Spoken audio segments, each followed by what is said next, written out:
El filósofo Platón, partidario de Pitágoras, insinuaba enigmáticamente que había una llave de oro que unificaba todos los misterios del universo. Esta es la llave de oro a la que regresaremos una y otra vez a lo largo de nuestra exploración. La llave de oro es la inteligencia del Logos, la fuente del Om primordial. Se podría decir que es la mente de Dios.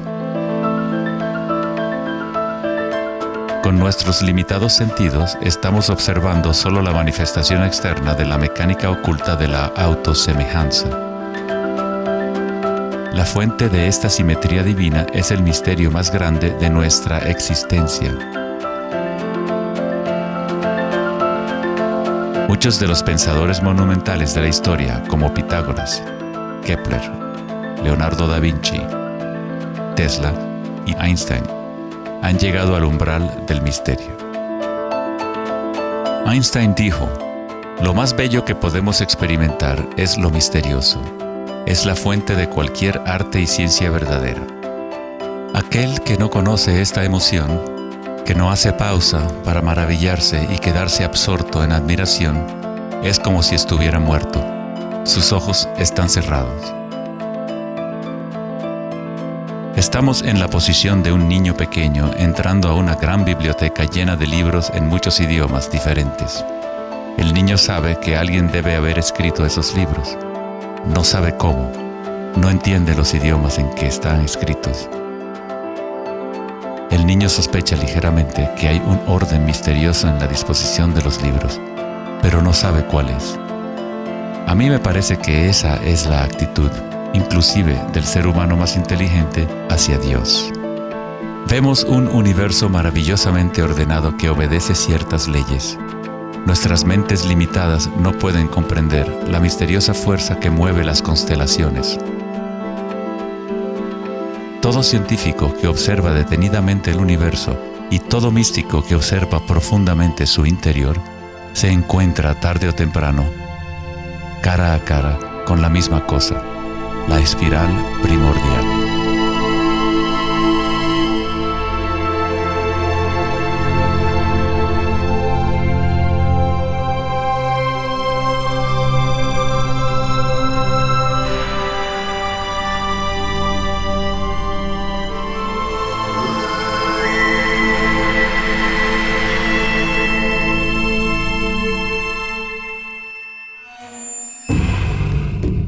Mil años antes de la creación del antiguo observatorio de Stonehenge, la espiral era un símbolo predominante en la Tierra.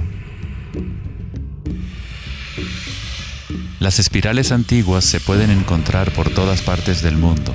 Miles de espirales antiguas como estas se pueden encontrar en toda Europa, Nuevo México y Utah en Estados Unidos, Australia, China y Rusia, en virtualmente todas las culturas indígenas de la Tierra. Las espirales antiguas simbolizan el crecimiento, la expansión y la energía cósmica encarnada en el Sol y en el cielo. La forma espiral refleja el macrocosmos del universo mismo revelándose. En las tradiciones indígenas, la espiral es la fuente energética, la madre primordial. Las espirales neolíticas de Newgrange, Irlanda, se remontan a 5000 años.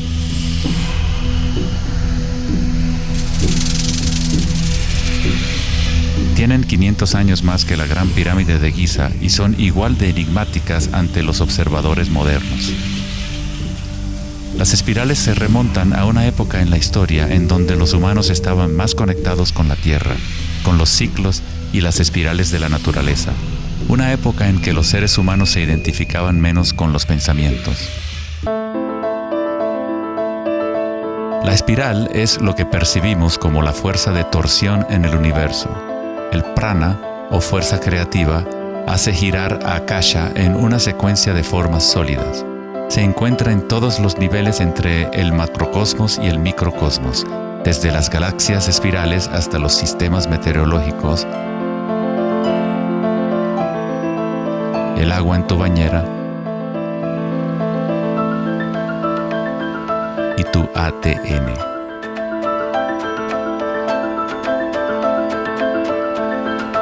En la experiencia directa de tu propia energía, la espiral primordial no es una idea, sino más bien lo que hace posible toda condición e idea.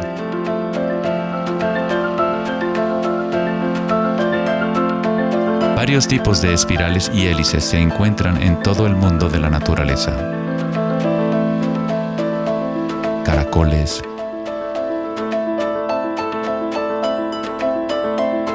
corales marinos,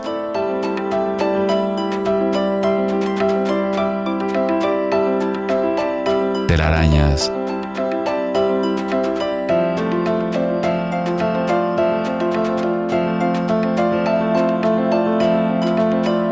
fósiles.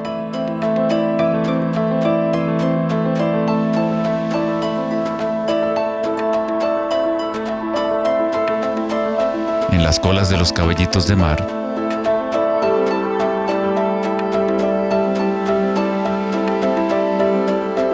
y en las conchas. Muchas espirales en la naturaleza se pueden observar como espirales logarítmicas o espirales en crecimiento. A medida que avanzas desde el centro de la espiral, las secciones son exponencialmente más grandes. Al igual que la red de joyas de Indra, las espirales logarítmicas son autosemejantes u holográficas, de manera que las características de cada parte reflejan el conjunto.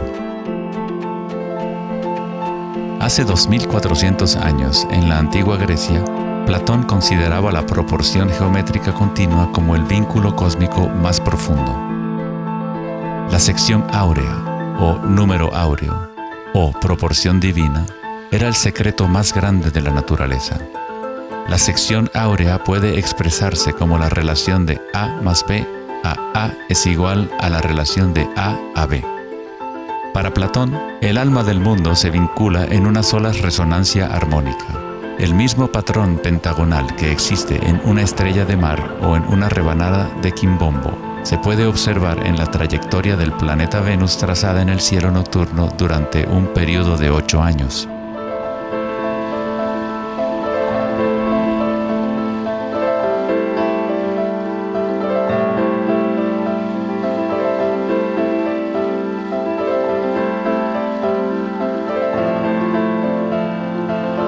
Se observa en el mundo inteligible de las formas en el cielo y en el mundo visible de los objetos materiales en la Tierra, a través de este principio de la autosemejanza geométrica. Desde los patrones autosemejantes del brócoli romanesco hasta las ramas de las galaxias, las espirales logarítmicas son patrones omnipresentes y arquetípicos. Nuestra galaxia de la Vía Láctea tiene varias ramas espirales logarítmicas con una pendiente de unos 12 grados. Cuanto mayor la pendiente de la espiral, más compactos son los giros. Al observar una planta que crece a intervalos de tiempo en un video, uno es testigo de su danza con la espiral de la vida.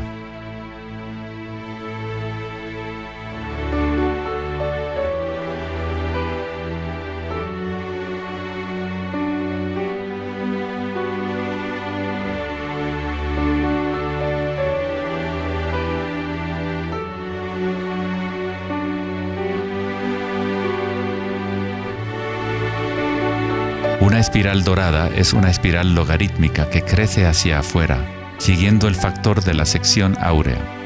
La sección áurea es una relación matemática especial que aparece una y otra vez en la naturaleza. El patrón que se observa a continuación se denomina la serie de Fibonacci o la secuencia de Fibonacci. La serie de Fibonacci se desarrolla de tal manera que cada número es la suma de los dos números anteriores. El matemático y astrónomo alemán Kepler descubrió que patrones autosemejantes de espirales son observables de la manera en la cual las hojas están dispuestas en los tallos de las plantas, o en el orden de los pétalos y los capullos de las flores. Leonardo da Vinci observó que el espacio en las hojas tenía a menudo forma de patrones espirales. Estos patrones se llaman filotaxis o patrones de disposición de las hojas.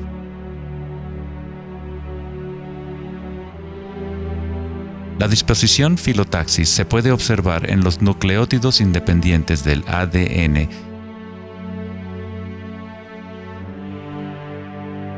y en todo, desde los árboles genealógicos de conejos reproductores hasta en las piñas del pino, de los cactus a los copos de nieve, y en organismos simples como las diatomeas.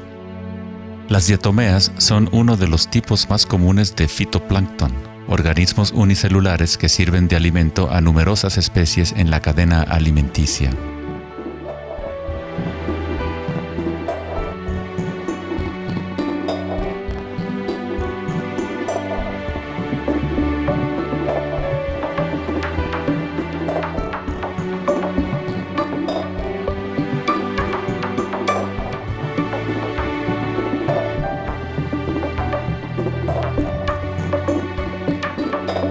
¿Cuánta matemática debes saber para ser un girasol o una abeja?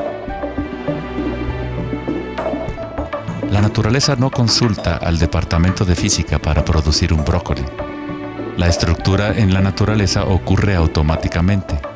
Los científicos en el campo de la nanotecnología utilizan el término autoensamblaje para describir la forma en la cual se forman los complejos, como en la fase inicial de la formación hexagonal de ADN. En la ingeniería de la nanotecnología, los nanotubos de carbono se componen de una disposición similar de materiales. La naturaleza hace este tipo de geometría una y otra vez sin esfuerzo, automáticamente, sin una calculadora. La naturaleza es precisa y extremadamente eficiente. Según el famoso arquitecto y autor Buckminster Fuller, estos patrones son una función del espacio-tiempo. El ADN y el panal de abejas tienen esa forma por la misma razón que una burbuja es redonda. Es la forma más eficiente que requiere la menor cantidad de energía. El espacio en sí tiene una forma y permite solo ciertas configuraciones de la materia, siempre volviendo a lo más eficiente. Estos patrones son la forma más fuerte y eficiente de construir estructuras arquitectónicas como las cúpulas geodésicas.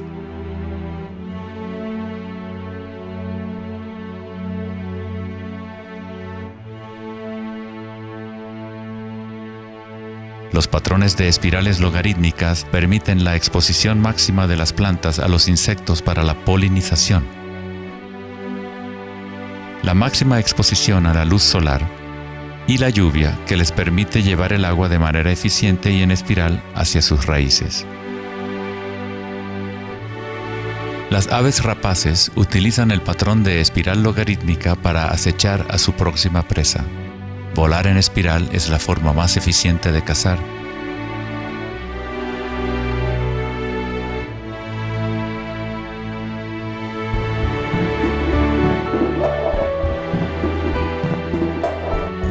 Nuestra capacidad de observar el akasha danzando la espiral de la vida hacia una forma material se relaciona con la habilidad de percibir la belleza y la simetría en la naturaleza. El poeta William Blake dijo: "El universo vegetativo se abre como una flor desde el centro de la tierra en donde mora la eternidad. Se expande desde las estrellas hasta el caparazón mundano y ahí se encuentra con la eternidad de nuevo, tanto desde dentro como desde fuera".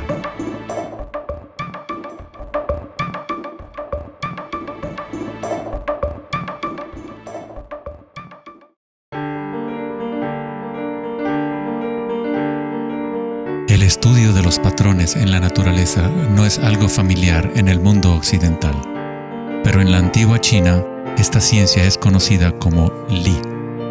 El Li refleja el orden dinámico y el patrón en la naturaleza. Pero no es considerado algo estático, congelado o inmutable como un mosaico. Es un patrón dinámico que se materializa en todos los seres vivos.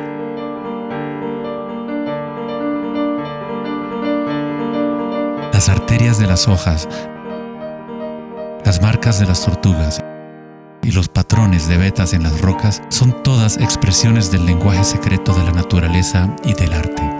El laberinto es uno de los muchos patrones de Li. Se encuentran en las estructuras de los corales, en hongos como el morel,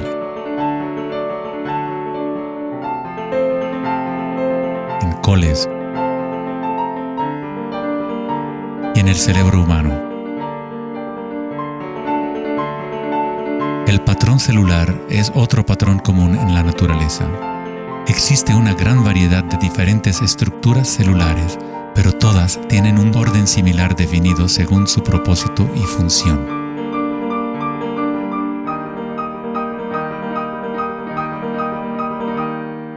Es fácil quedarse fascinado ante el juego constante de formas, pero lo más interesante es que ciertas formas arquetípicas parecen estar entretejidas en la trama de la naturaleza.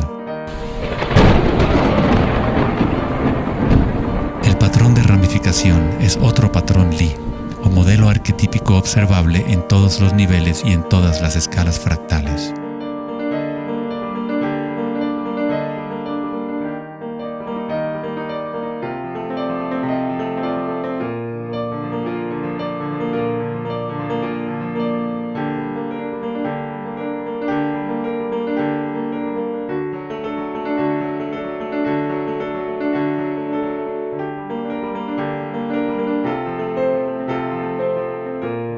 Tomemos, por ejemplo, esta imagen increíble de una simulación de computadora conocida como la simulación del milenio, que muestra la distribución de la materia oscura en el universo local.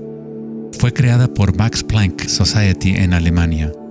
La materia oscura es lo que antes considerábamos espacio vacío. Es como un sistema nervioso invisible que recorre todo el universo.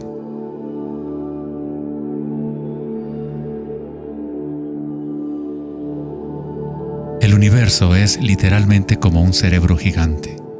Está constantemente utilizando un tipo de energía oscura u oculta que solo hasta ahora la ciencia empieza a entender.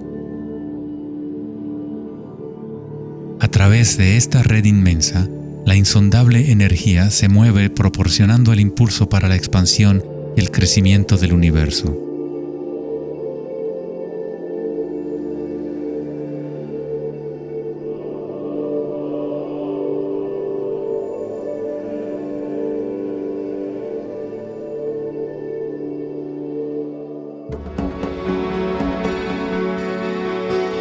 La naturaleza crea patrones de ramificación automáticamente cuando creamos las condiciones adecuadas.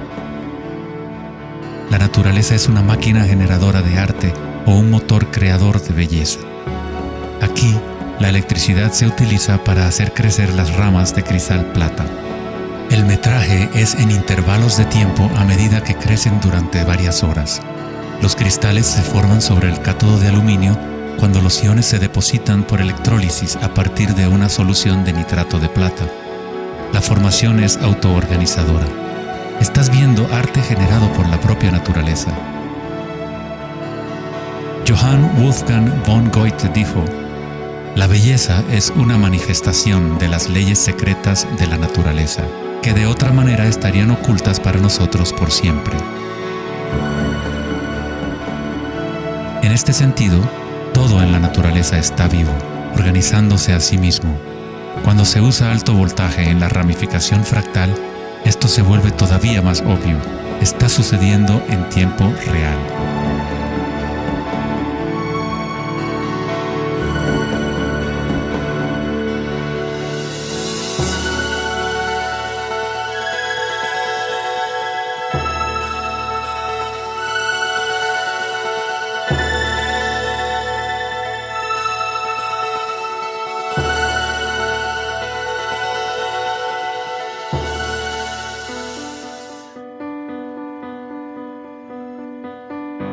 En el cuerpo humano se encuentran patrones y estructuras ramificadas por todas partes.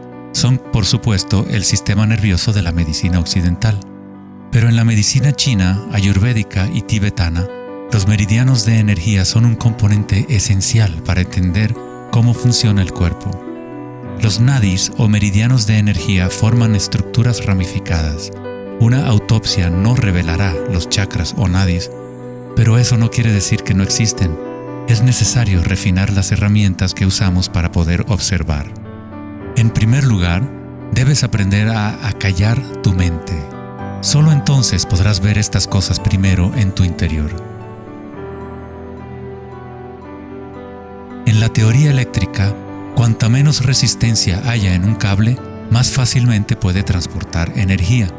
Al cultivar la ecuanimidad a través de la meditación, se crea un estado de no resistencia en tu cuerpo. Prana o chi, o energía interna, es simplemente tu vitalidad interior. Lo que sientes cuando tomas conciencia desde el interior del cuerpo.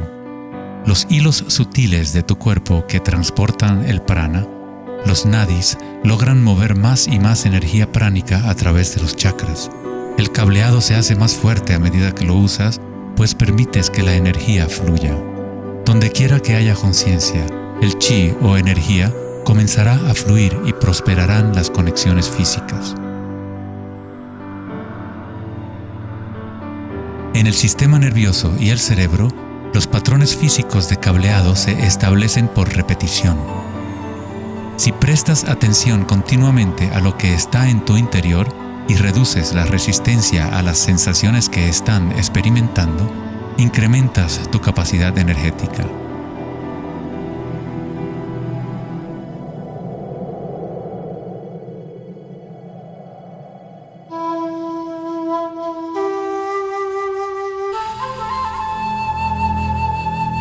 En el taoísmo, el símbolo del yin y el yang representa la interpenetración de las fuerzas en espiral de la naturaleza. El yin y el yang no son dos y no es uno. El antiguo concepto del ara está representado por un yin y yang o remolino en espiral. Es el centro de energía localizado en el abdomen, debajo del ombligo. Ara significa literalmente mar u océano de energía. En China, el ara es llamado el Dantien inferior. En muchas formas de artes marciales asiáticas, se dice que el guerrero con ara fuerte es imparable. En la tradición samurái, una forma de suicidio ritual o seppuku era el harakiri. Esto significa traspasar tu propio ara, desconectando el chi o canal de energía. Moverse desde este centro crea el movimiento enraizado y lleno de gracia que se ve no solo en las artes marciales,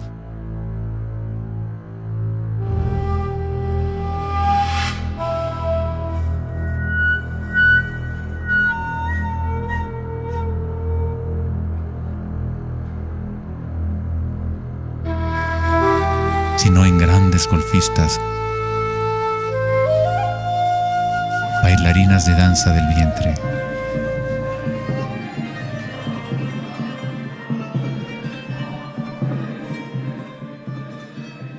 Y derviches giradores sufíes. La esencia del ara es la cultura de la conciencia disciplinada, enfocada en un solo punto, la quietud del ojo del huracán.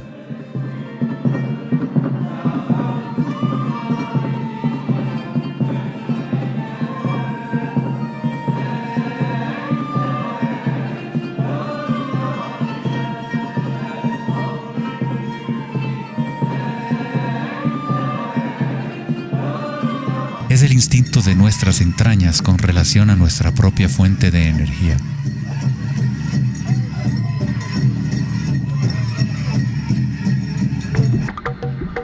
Una persona con buena ara está conectada con la tierra y con la sabiduría intuitiva que conecta a todos los seres.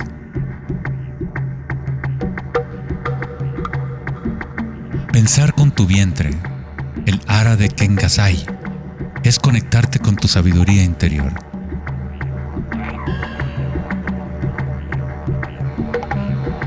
Los antiguos aborígenes australianos se concentraban en la misma zona justo debajo del ombligo, donde el cordón de la gran serpiente arcoíris yacía enroscada. Una vez más, una representación de energía evolutiva en la humanidad. No es casualidad que es en el ara donde comienza la nueva vida.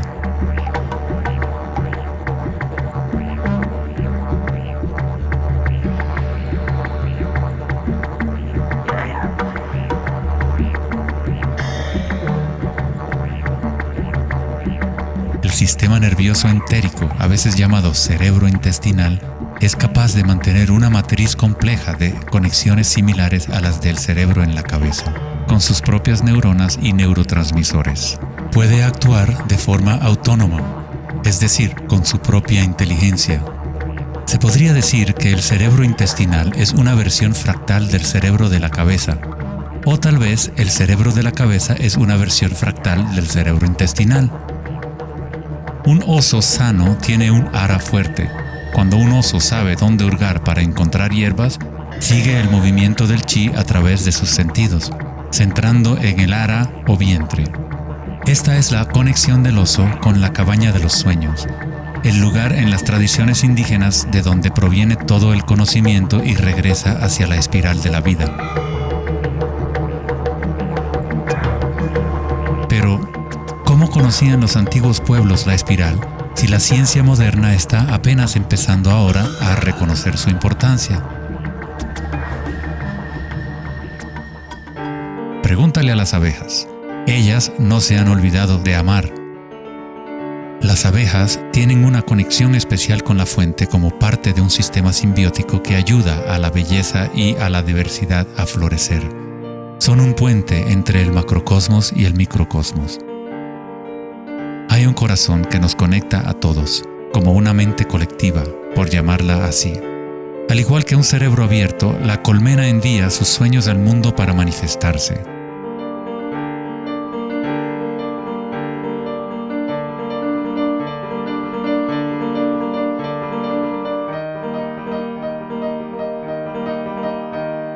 En la naturaleza, muchas criaturas saben cómo actuar en el unísono para moverse con un solo espíritu, en una sola dirección.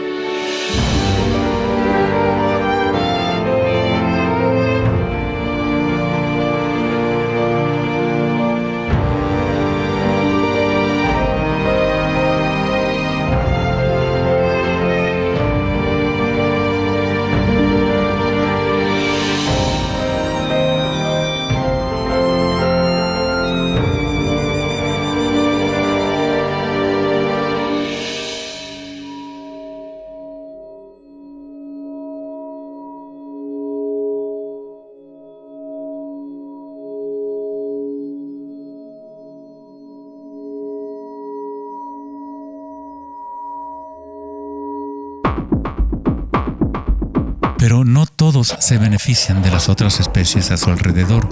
Por ejemplo, la cigarra devora todo en su camino.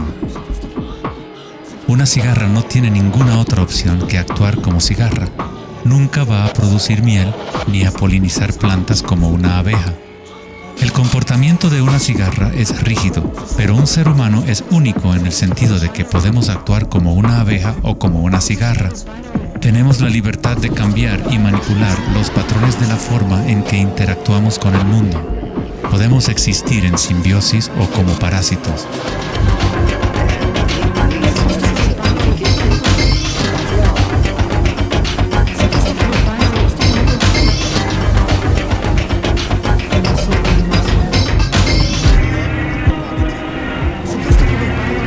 Hoy en día, los seres humanos tratan de entender la espiral con la mente racional, pero nunca ha sido el pensamiento el que nos conecta con la espiral de la vida.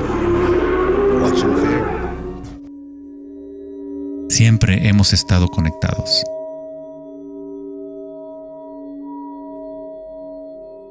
El pensamiento ha sido lo que nos ha mantenido en la ilusión de la separación dentro de nuestras propias identidades.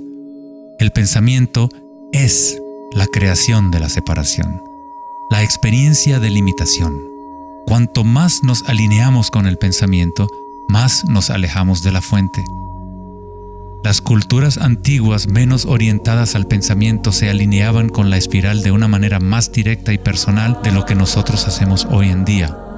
En la antigua India, el Kundalini es una representación de la propia energía interior que se mueve a lo largo de la columna vertebral en un patrón en forma de serpiente o hélice. En las antiguas tradiciones yogis de la India, los mundos interiores de las personas de la época se comparaban con las culturas que se centraban en el ara. Equilibrar el poder de la espiral con la quietud propia de la observación de tu conciencia es alinearte con tu pleno potencial evolutivo, para florecer como el ser original y multifacético que fuiste concebido. Ida, el femenino o canal lunar, está conectado al cerebro derecho y Pingala, el canal masculino o solar, está conectado al cerebro izquierdo. Cuando estos dos canales están en equilibrio, la energía fluye hasta un tercer canal, Sushumna, en el centro de la columna vertebral, energizando los chakras y desbloqueando nuestro pleno potencial evolutivo. La palabra chakra es una antigua palabra sánscrita que significa rueda de energía. El Kundalini es nada menos que la espiral primordial que, como una danza, hace emerger tu vida humana a la existencia. Es un orden diferente de energía al que normalmente conocemos, como un puente de materia bruta para las energías más sutiles. Tú eres ese puente. El Kundalini no es una energía que pueda ser forzada a través de la voluntad, el esfuerzo ni la fricción. Es similar a cultivar una flor. Todo lo que podemos hacer como buenos jardineros es preparar la tierra y las condiciones adecuadas y luego dejar que la naturaleza siga su curso. Si obligas a una flor a florecer prematuramente, la destruyes.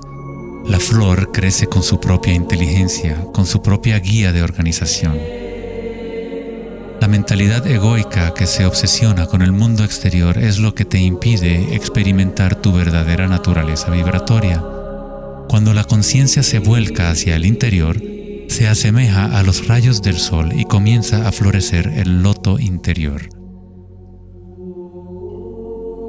Conforme el Kundalini despierta en nuestro interior, comenzamos a notar el distintivo de la espiral en todas las cosas. En todos los patrones internos y externos, esta espiral es el vínculo entre nuestros mundos interiores y exteriores.